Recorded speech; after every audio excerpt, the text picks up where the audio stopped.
Welcome back, everybody, to another episode of Explain This. We've got a heck of a show for you today. I'm with the star of the show, Robin Riddle. Robin, are you ready? I am ready. Are you ready to do this? Because I am ready. this is going to be how-to, guys. And you guys have heard the term. I've heard the term gluten-free. We see it on our foods. We're told to stay away from it. Robin, how do we go gluten-free? How do we do it? Okay. Well, first, let me explain what gluten is, because some people don't know. We say gluten-free all the time, and I'm guilty for this as well. I'll tell patients we need to go gluten-free, and I don't dive into even what it is. Yeah. You just think, everybody knows what that is at that point. So anyways, gluten is the general name for the proteins that are found in wheat, barley, and rye.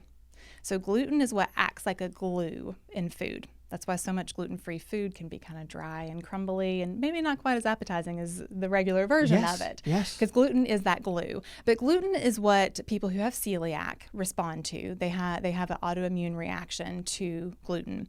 And you can be gluten intolerant or gluten insensitive without having celiac.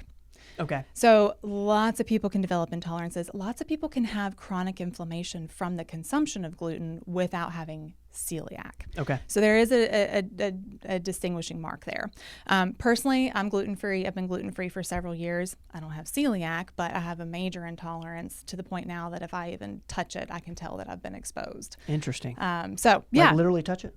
Well, like my food, like okay. any little bit in my food, like any little bit of it, and within 5 or 10 minutes, I'm like, yeah, I don't feel good. That was not good. That Okay. was bad. So what has gluten in it? There's your obvious things, your breads, your pastas, your baked goods, pizza. I miss pizza so much.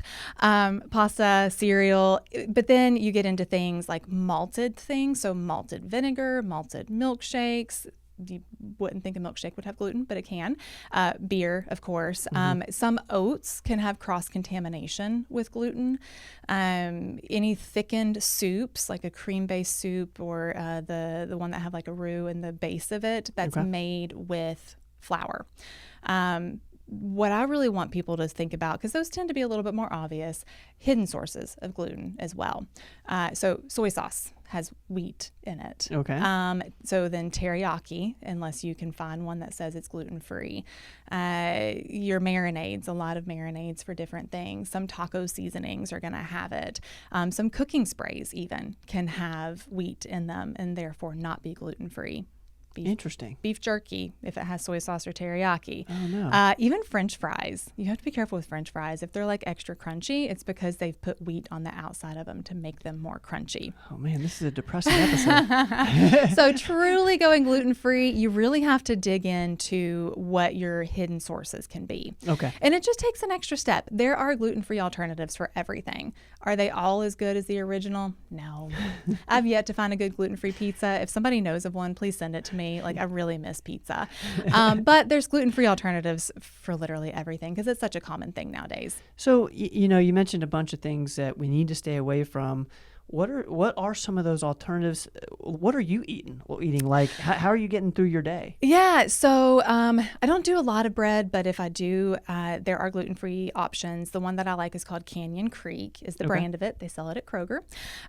So that really easy to find. It literally, it has a big GF on it. Okay. If I'm going to do cereal, Honey Nut Cheerios, they are actually part of like the Celiac Disease Foundation. So real name brand Honey Nut Cheerios are gluten-free. That's interesting. Off-brand or not. So you have to check things. Okay. The natural food section in most stores are going to have other gluten-free options. Oats, as long as they say that they are certified gluten-free. Like I said, there can be cross-contaminations. But you can still have oatmeal. Just get one that says that it's gluten-free. Okay. That means it's not been processed somewhere that there was wheat processed. Personally, I eat like a lot of chicken and rice. Rice is gluten-free. Sushi rice is not. You have to be very careful with sushi because they use malted vinegar in it. Interesting. So as you start to get into gluten-free, you just have to ask. Yeah. And the first time somebody told me my sushi wasn't gluten-free, I'm like, it's just rice. Like, I don't understand. They actually had to explain that one to me because I didn't know that they use a certain type of vinegar. So ask. I mean, places are used to this by this point. Yeah. If you're going out to eat somewhere, explain to them you need to be gluten-free, so that way they can tell you if something in your meal has gluten in it. Got it. Typically, most of your grilled vegetables, your rice, anything grilled is going to be okay. Anything fried is not going to be, because it's going to be breaded in something. And that breading is what gets you. So for the people out there, because we talk a lot about low carb, if you're already low carb, are you automatically gluten-free, or? You probably are to an extent, because you're not getting the breads and the pastas and the cereals and all that kind of stuff. Okay. So then you're looking for your possible cross-contaminations. So you're looking at your sauces and your marinades and things like that you might be putting, say, on your chicken. If you do a teriyaki marinade on it, that's going to have gluten in it. Now, I know this for a fact, actually. Our audience is much smarter than me. But for me, what does cross-contamination mean?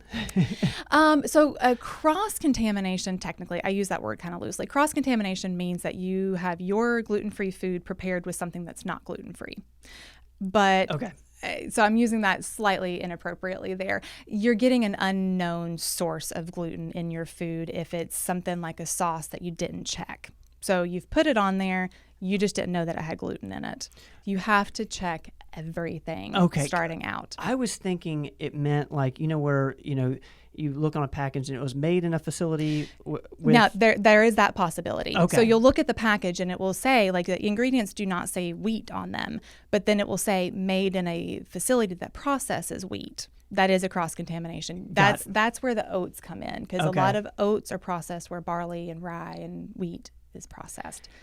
So you'll get a big cross-contamination there if it's not certified gluten-free. So much of this is just about asking the questions and being intentional. Yes, you have to. Yeah. And for those of you that like to consume alcohol, you do still have options. Beer is not one of them. They do make gluten-free beers. Those are just harder to find, and they're very expensive if they're like a certified gluten-free beer. But hard ciders are okay. Those are all made out of fruit and sugar. Not that I encourage that much sugar intake, but vodkas, as long as you do a potato or corn-based vodka, is going to be fine. Tequila, rum, wine. There's brands of all of those that are going to be gluten-free. Okay. Truly's, White Claws, all that kind of stuff is all gluten-free. No way. Yeah. So all those are okay to have. Okay. And so, why I tell people to go gluten-free, most of the time it's inflammation. Usually I'm telling people, try it out, give it a month or two and see if it brings down your inflammation. So arthritis, any autoimmune conditions, chronic pain conditions, thyroid conditions, there's lots of reasons. A lot of people that have gut issues, I tell them, try cutting out the gluten, see if it's an issue. You will notice a difference within a couple of weeks, but some people really notice the difference when they try to add gluten back in. Yeah. So you kind of, you slowly start to feel better to the point that maybe you don't even realize that you feel better. And then you go eat a pizza and you like have a migraine and your stomach's killing you. So some people don't notice till they add it back in. I'm really glad you mentioned that, because a lot of people will ask, well, how long do I need to do this in order to start to see the benefit? Yeah. You're saying at least do it for a month or two. Yeah. And, I think it was Dr. Rogers or somebody has mentioned adding something back in just to see, if you feel terrible, you have some sort of sensitivity. Yeah, absolutely. And the longer that you are gluten-free, I feel like the more sensitive you become. Like I said, at this point now, I can have a headache within 5 minutes if I've gotten gluten in something that I didn't intend to. Wow. So I'm super sensitive now, but I feel great being gluten-free. Like, I'm not restricted in what I'm eating. There's bakeries that are close by that do all gluten-free, dairy-free cooking. Like, you've got options out there. It just takes that extra little step, like, you've just got to think just a little bit further down the road. Yeah. If you're going to a birthday party and you have got to have cake, you're going to have to bring your own. So just think about that. Take it with you. So prepare your meals. There are some places that you're going to go that there's nothing that you can eat. So if you know you're going somewhere that everything that they have is deep fried and coated, take your own food with you. Eat before you go. It just takes that extra little bit. Guys, be intentional. Robin, thank you so much, because we talk a lot about going low carb, staying away from glutens, but we haven't talked much about how to do it. Yeah. Guys, re-listen to this. This is how to become gluten-free. Practically, Robin's doing it every single day. We appreciate you guys hanging out with us. Robin, thank you so much. Absolutely. You name it, we explain it. We will be back next time. See you then. Don't go away.